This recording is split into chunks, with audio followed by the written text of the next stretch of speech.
তারিখে 10 মুহররম মওলা হোসেন ডাকিয়া বলিল, ঈমানদার কি একজন নাই তোমাদের ভিতরে? থাকলে ঈমান দিত পানি, থাকলে ঈমান দিত পানি, নবীজির কান্দারে হায়রে কারবালার নিশান।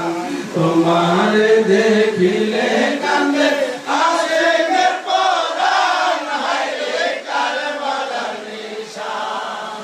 আশিকের রাসূল ভাইরা, আমার মওলা হুসাইন 10 মুহররম তিনি কারবালার মাঠে দাঁড়িয়ে একটা ভাষণ দিলেন। আমার মওলা হুসাইন বললেন, আমি মুসাফির অবস্থায় তোমাদের মধ্যে উপস্থিত, আমি ইচ্ছা করে আসি নাই।